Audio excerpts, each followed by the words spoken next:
Okay. Good evening, everyone, and welcome to Community Board 10's Police and Public Safety Committee meeting. I'm Chris Ellison, Chair.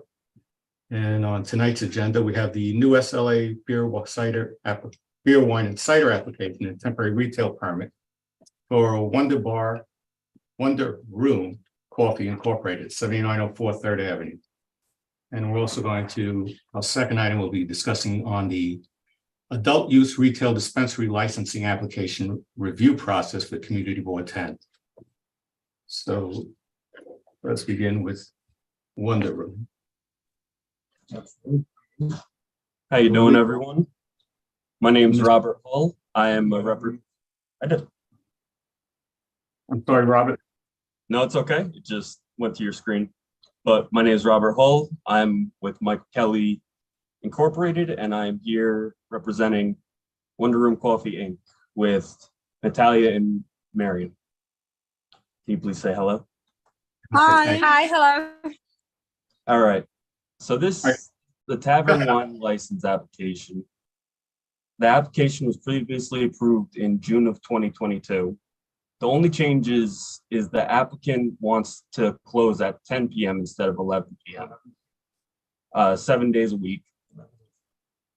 There's 5 tables with 16 seats inside, 2 tables with 8 seats outside under the open restaurant seating. There's background music, still a coffee shop with a flower store, and it's been open and operating since March of 2022 with limited food menu, and so far no complaints that we know of. So the only thing you're really changing is the hours of operation and extending it to 11? Yes, yes. And previously, I saw you even have people of the public sign to approve. Yes, You have about 20 signatures, I see. yes, Well, about that. Mhm.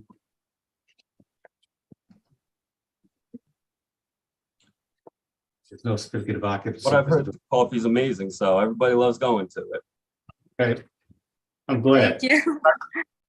I do recall we had it last time, and your menu was basically like finger food, if am I correct? And Yes.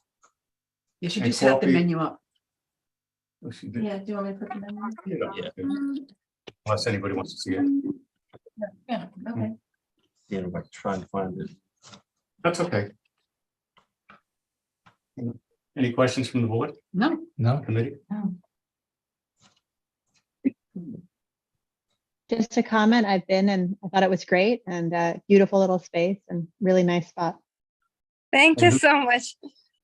They And who did is a that? very nice job with it. Okay, I'm sorry. Thank you, Elizabeth. So the only thing is, we look to deny your application unless you agree to the following stipulation. I'll read the stipulation. The premise will operate as a restaurant. There will be no sale or consumption of alcohol on the premise unless appropriate license is issued, which you already have, correct? Yes. Oh, wait, no, not yet. I apologize. Yeah, okay. The applicant will not serve or allow BYOB until license is obtained. The owner or manager will be on site during all hours of operation. The hours of operation will be Monday through Sunday, 7 a.m. to 11 p.m. There will be no smoking permitted. There will be no outdoor music. The doors and windows should remain closed with any amplified music. Background recorded indoor music sound levels will remain below the level permitted by New York City Noise Code. Once the SLA license is obtained, the community board may call upon the applicant to address any concerns that may arise. There will be at least 20% visibility view into the establishment at eye level. The applicant agrees that should it change its method of operation, will give notice and meet with the community board committee at least 45 days in advance of any such change.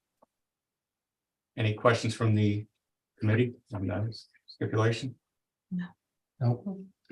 So we have, I think, an in-person call. Right, those are the same stipulations as last time. It's just a change of the The closing hours. time. Yeah. Yeah, it's just the hours have changed. So barring no questions, do you have any questions for us? Nope, no questions. No. All in favor? Any opposed? Any abstentions? This is unanimous. Sandy, I didn't see a hand. You fell asleep. No, I'm Sandy. I'm here. I'm here. I agree with it. Okay, thank you. Okay. I'm freaking this- And Dr. Romali's here as well. Okay, Yes, I agree. Okay, thank you. Good Yeah. luck. Hey, good luck. All right, thank you so much. So I see Sam Park on. I didn't, the last margarita. Sam, I thought that you weren't gonna be here today. No, so Mr. Park, my name is Andy Hahn. I'm representing Las Margaritas. I'm from ABC License. Mr. Park couldn't be here today because he's in another community board meeting. The owner, Mr. Manuel Velasquez Naxi, he's operating as a chef right now, so he also couldn't make it today. I didn't have anything. for Okay, Marguerite. yeah, so it was my understanding though that there was a postponement asked because the client wasn't ready. So we didn't have you on the agenda So anymore. the thing about the flyers is that, so Mr. Naxi actually or told his employees to post the posters on the nearby areas. And they did, but they forgot to take the pictures, so we don't have actual proof, but we did get the pictures today, during the day. Will it be okay to still attend the meeting today, or do we have to postpone? I guess what I'm saying is it wasn't on our agenda because there was an initial request for it to be postponed. So we took it off the agenda for tonight. So the committee hasn't even reviewed the application. I see, I understand. I mean, we'll put you on the agenda for the next available meeting. Okay, Is that All right. okay? Okay, that'll be fine, that works, okay? thank you. I'm sorry about that.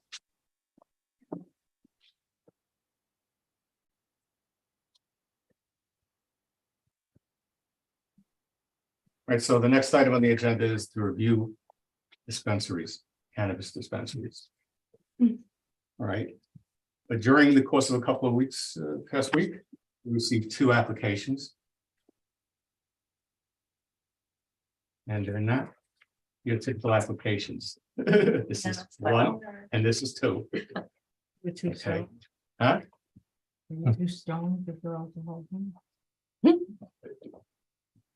One is called Eye of Brooklyn LLC.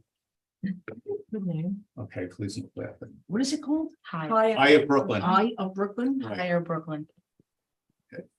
Now, on this application, we asked to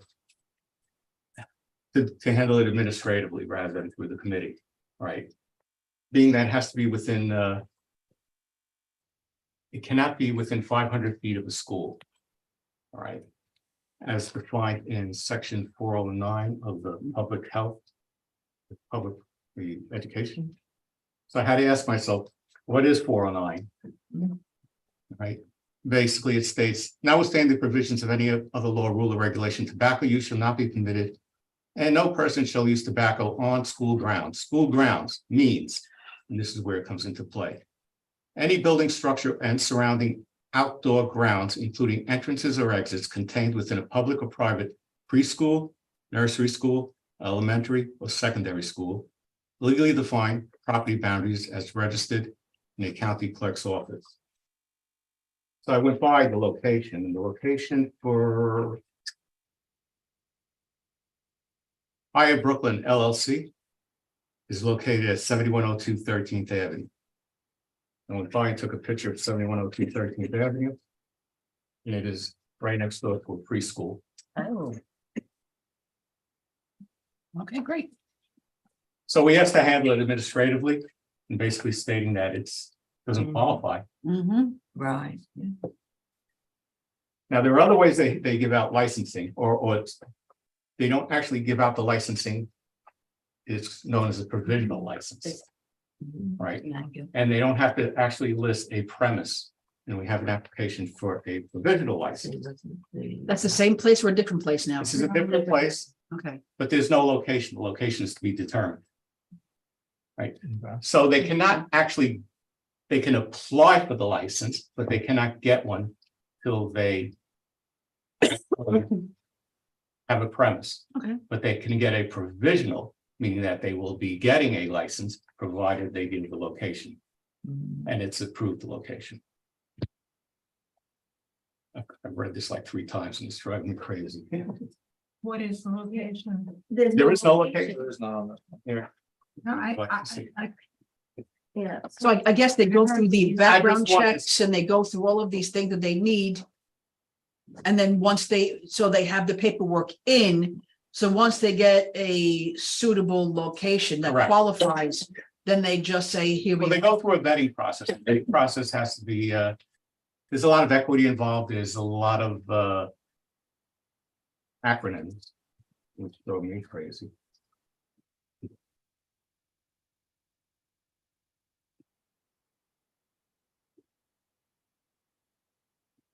Well, just to give you some other background, all right? The Office of Cannabis Madam came out of Title IX, Part 116, Section 7 of the New York Codes of Rules and Regulations. Dispensaries may operate fewer than 70 hours per week. Right, so they can be open for 70 hours per week. They cannot be open between the hours of 2 a.m. in the morning to 8 a.m. in the morning. And these are conditional adult use retail dispensaries. Cannot have individuals under 21. They must have a valid ID in order to buy, meaning either a state driver's license, picture ID, passport, service card.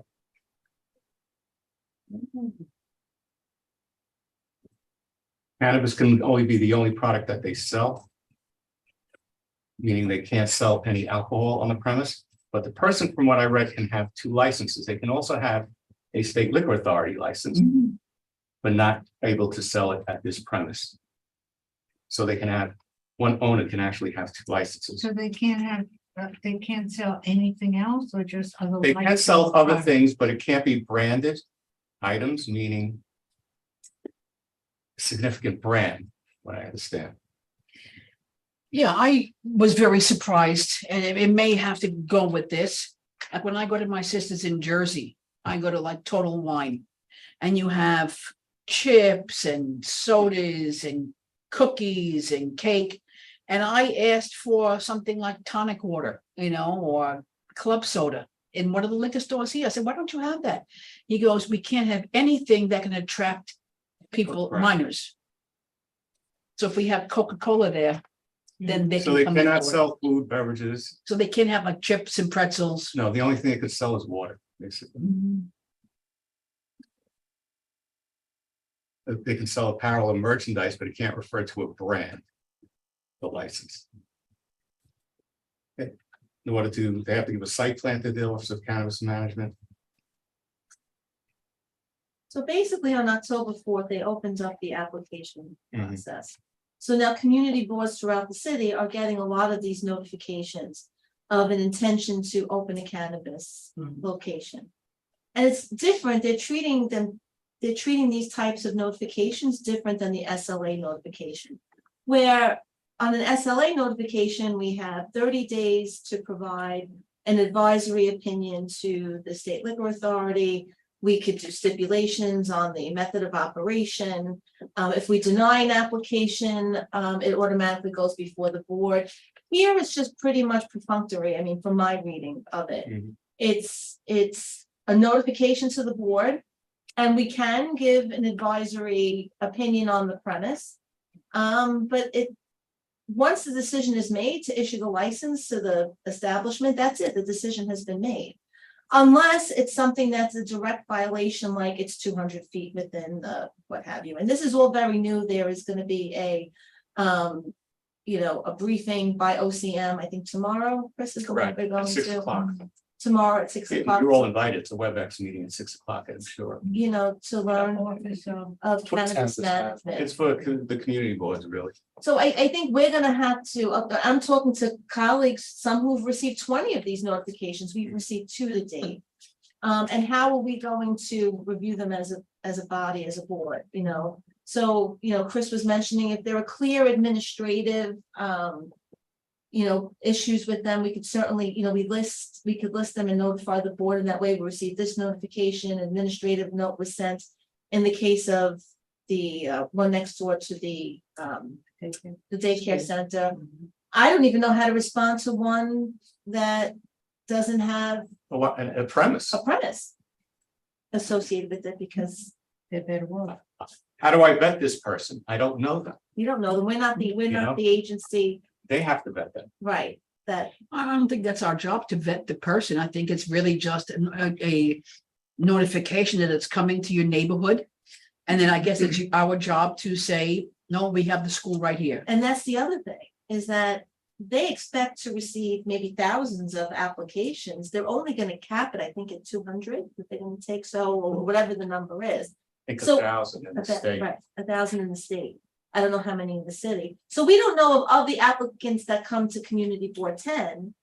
We don't know if ultimately OCM at the point of our notification will approve them or not. One of the laws have to, anything to do with you can't have more than one of these places too close to each Yes. other. Yes, Yes, and it all depends on population, and population in New York City is 20,000, more greater than 20,000. So you can't have them any closer than a radius of 1,000 feet So it's every what, 4 blocks? approximate. So what about About the ones that approximately. are already, They're not licensed. they're not licensed, none of them are legal. The ones that are oh, so currently they're open just now. hanging out waiting for enforcement? Well, they've had enforcement, like, for example, Big Chief has had several enforcement operations, and they get a notice slapped on the door that they can't operate, and they just continue to operate. Yeah, they're 13th gone, Avenue, they've though, been aren't rated No, they're there twice. still. They're there They're as of yeah. today, yeah. Yeah, 13th Avenue, each one of them, there's 2 of them that I know of by Right. me, they were Up rated and twice. past. But there's 2 others, there's 3 within 4 blocks, Yeah. right across from Super Fresh Key Food, Mhm. Puff and Pass, and then next block again. And I know the 2 end ones were rated, they took all of their stuff, Mhm. And they open the next day. and the next day they're open again. Same thing out on Bay Ridge Avenue, the one right next. I mean, to we Super have, Drive. we have 86th Street, we have the Gelato. Gelato. That's my favorite. I think about 30. I mean, I've never been inside, or I'm in the name. Sure. It's like, I know. I was so excited that the gelato store was opening. We have about over 30 locations in Board 10 that we've reported to the Office of Cannabis Management. I know a new bill was signed by Governor Hochul and cracking down on some of these illegal establishments. But I have not seen any enforcement. But there's no device to say that they're driving under the influence. Correct. Which You was know, a we promise. spoke about that years ago. Yeah, I mean, there was a promise when this law was written that they would have some kind of, mechanism or tool to detect driving under the influence. I mean, those numbers are, I mean, can't they check when your pupils are dilated? No. No. Could it be medication? Yes. I guess. As I understand it, the police aren't even allowed to respond to the smell of marijuana to pull people over, even if they're in a car. correct. Correct. That's true. That's correct. I was at an on-site meeting today at Shore Road Park, and I was just amazed that, there was 2 people in a car. I mean, it's frightening, to me. Not allowed to smoke in a park. Well, they were smoking in the park and I in the know. car. I know. But it's, it is certainly a concern that's been expressed. Also cannot be 200 feet to a house of worship. And a house of worship can be So like, enforcement doesn't is, have to be just for God, it could be holding a basketball community center, that type of thing also could be Okay. considered house of worship. really? so enforcement is absolutely an issue in the board and citywide. It's For a everything. proliferation of unlicensed smoke shops. To sell tobacco products in New York City, you require a license from the Department of Consumer Affairs, and those licenses are capped. We've exceeded our cap, but yet we've had at least 30 new ones that have opened, some Because all of these opened, some smoke have shops closed. sell the cigarettes from out of state, Mhm. so they don't have the seal, so they're $10 rather than 17. Mhm. Wow. Right, but so How do you know what that? does it say to those that follow the rules? Those businesses that follow the rules and are licensed, It's been a concern that's been raised. It's been in the past. frustrating. It's been very frustrating. Even for law enforcement, I'm sure. Right, it's very frustrating on these, but getting back to the legalities, the illegal shops. I mean, they're starting to take applications started October 4th, and it's for a period up to, I believe, December. They're accepting applications for this period around December 4th. October 4th to December 4th. And if you already have a premise, they're doing an expediting. They would close those applications by November 3rd. So they must be getting slammed at Office of Cannabis Management as far as licensing, giving this type of window. So part of the process to notify us. There is part of the process that requires a notification to the community board. And So what do we do?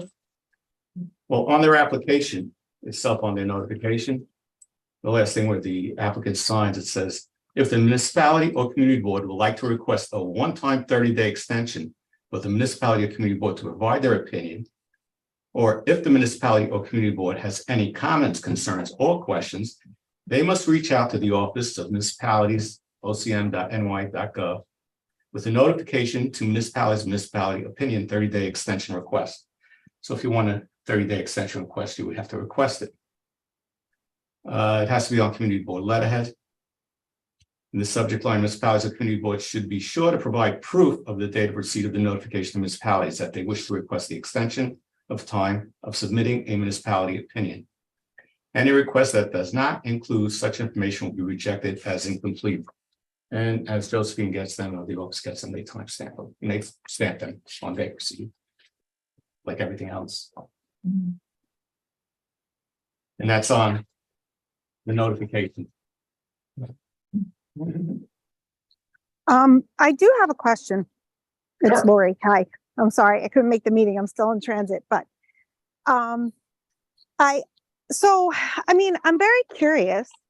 They say we can comment, but I wonder what kinds of comments they would deem relevant really in making their determination. So, and this is all new, and I guess it's sort of evolving as to how responsive they're going to be to community input and what types of community input they would consider relevant.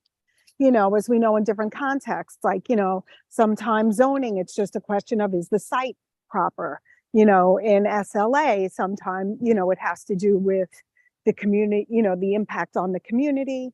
So I'm very curious to know what they would hear from us that they think is relevant to a determination outside, maybe the strict, guidelines that the person would have to follow, which isn't really a comment for us, but part of the application process. The only thing that I could think of, if they're allowed to hold dual licenses, that if somebody who owned a bar that was not a good citizen, and we've had problems with the bar, and now they want to open one of these cannabis shops, that maybe then we can, voice our concerns that they don't follow the rules that they're supposed to. Well, I don't know why we have to keep guessing. I would think that OCM would or should provide us with guidelines of what they want us to do. I don't think they're gonna do that. Oh. I think they're gonna what the process is. Right. And I we're gonna attend the meeting tomorrow night and learn a little bit more, but what I'm hearing from my colleagues is essentially they're gonna make the decision. It's their job to vet the person. Yeah. It's their job to even, I guess, Where do vet we the fit premise. Well, here's how we fit in. Somebody put an application and we were notified, and it's right next door to a preschool. It violates their own rules. Maybe they didn't vet it. Maybe they didn't look to see the location where it's So at. we can share that with them. Yeah. Maybe we can speak to Right. location. But do we invite applicants in that are within the board boundaries to provide a public notice, to let the public have an opportunity to comment? That won't go any, that. But I don't think, because this is automatic licensure, unless it does not qualify for the premise. No, it's not automatic licensure. But then why would they even have to tell us if it was automatic?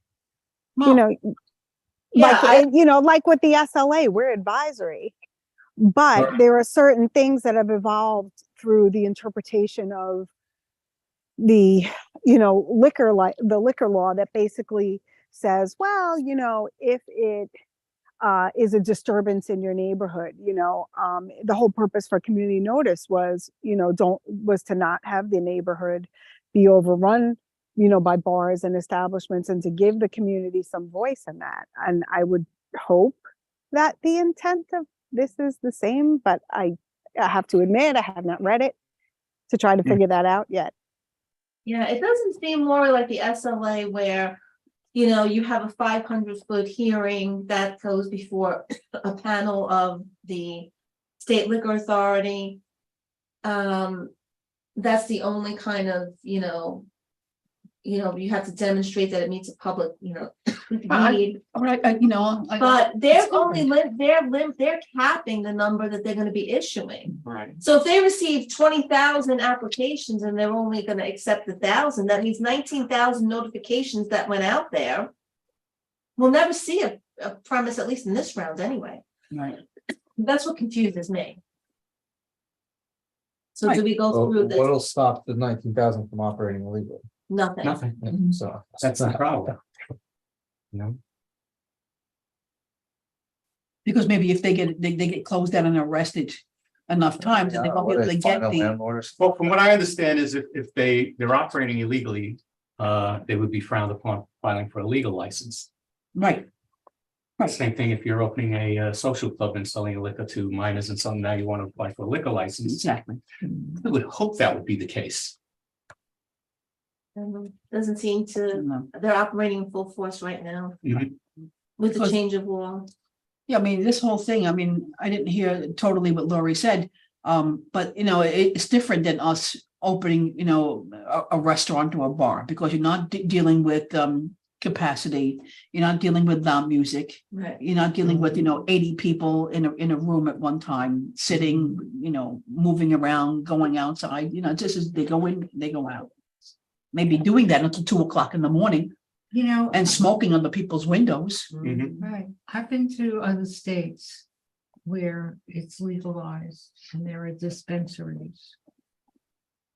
I don't know why it can't be like that here. It's very organized. It's Very- not that way. Yeah. It really is. The law itself is 127 pages long, single spaced. No, I read it once. I'm not reading it again. It's very tedious. It's a lot on equity. It's a lot on how the applicant qualifies for licensing. More so. For being in prison for smoking. That is one of the things, and who cannot be, all right? You know. Breaking the law, not just smoking, breaking the law, doing it when it was illegal. Correct. One of the things I've noticed is that there's a huge range in these dispensaries. Like in our neighborhood, they seem kind of like a scourge, but I was shocked when I was walking down Court Street in Brooklyn Heights, like a few months ago. There was a dispensary next to like a Sephora, and it looked very high end and upscale, and it didn't smell terrible.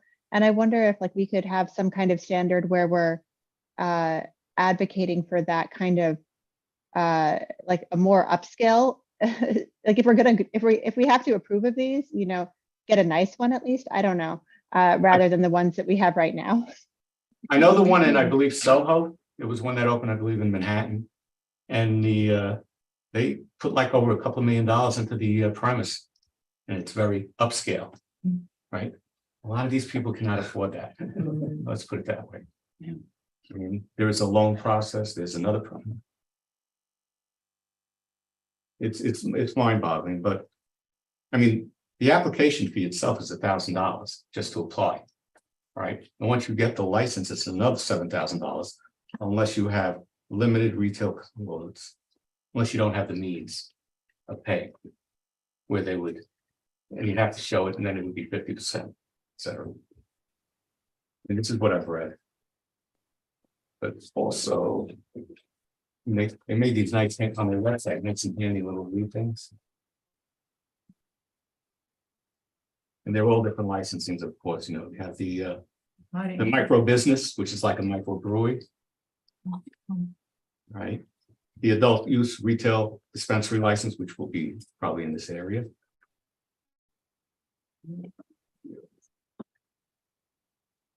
The processor, the cultivator. So like a micro business, they would be growing and selling their product. Maybe you'll have tours, like you go on a. Well, they have to have a winery certain tour. amount of footage also to have a a cultivation Mm. processing. Do they have proper ventilation? For growing? I don't know. The making, the growing, I mean, I don't know, does any of that stuff smell? I where you found would that, I need found it in apartments years ago, I know. so.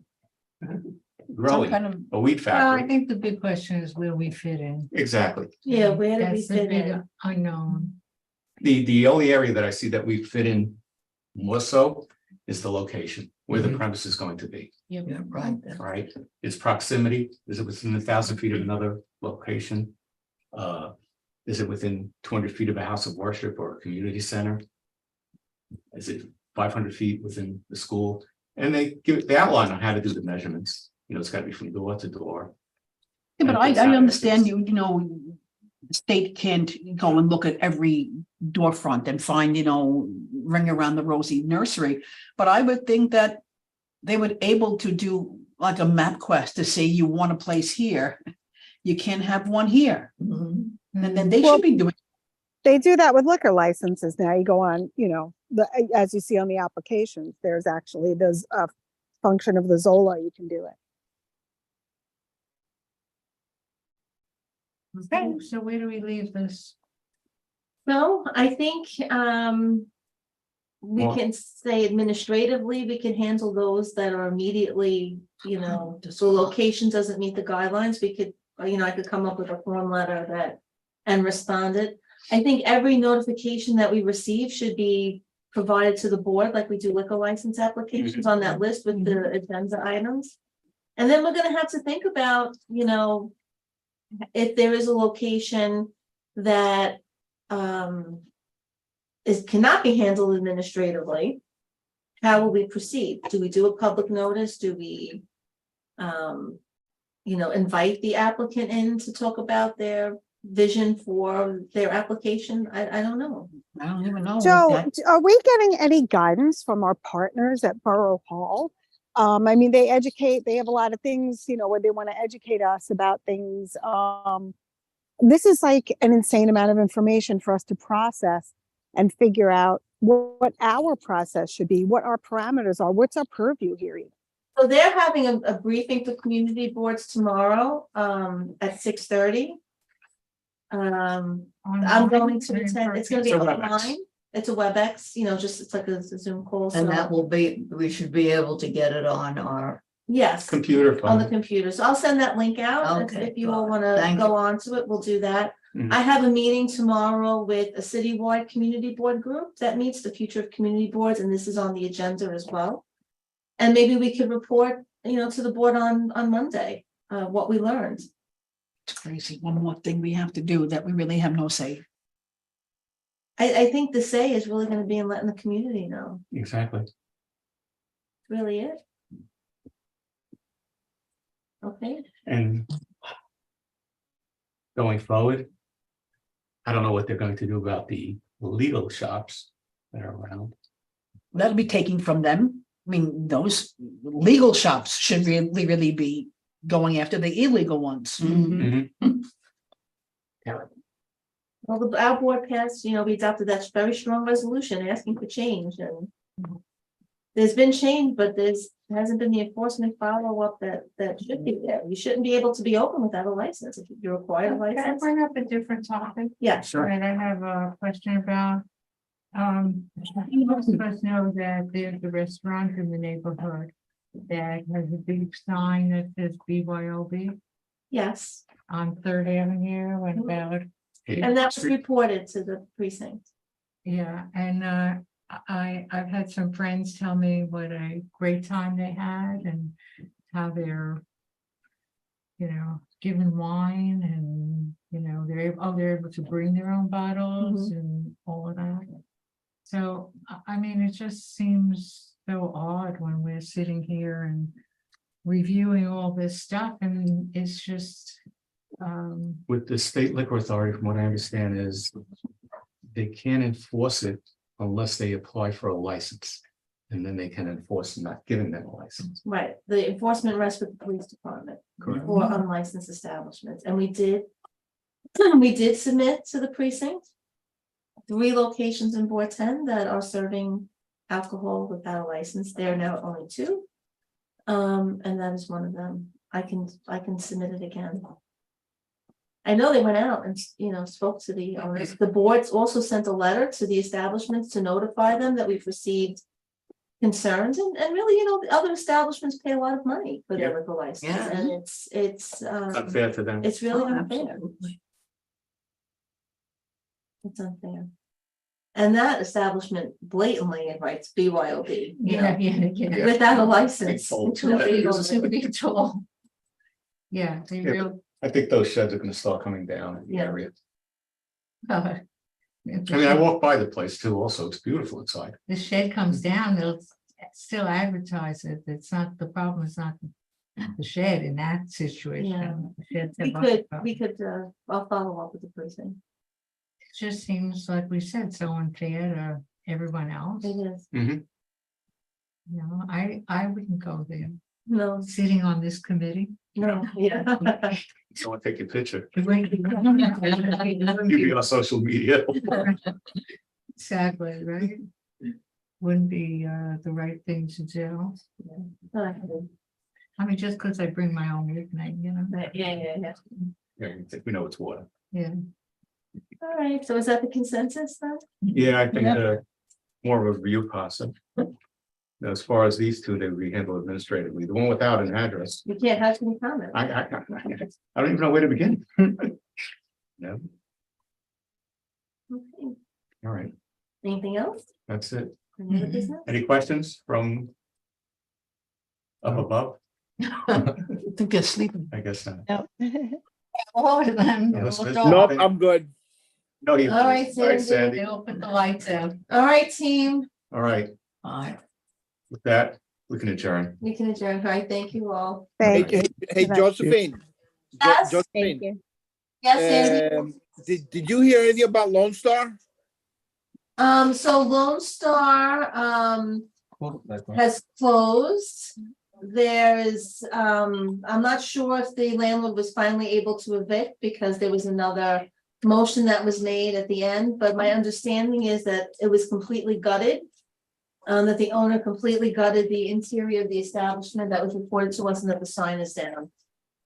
So the business is closed And I believe that she applied for bankruptcy. several times. So does that absolve her from all debt? I don't know about that, but there was several filings for bankruptcy. I know that stopped the stays of eviction along with them. That was the update. So they're closed. Yeah, I thought I heard they wanted to open someplace else and. Yeah, she posted that somewhere. Yes. Well, See you later when on. we Next door. see When we get it, when we'll we see. get it, Down the avenue. All right, team. Thank you very Is there a much. motion to adjourn? Thank you. In Sandy? favor. Okay. Thank you. Okay, guys, good night.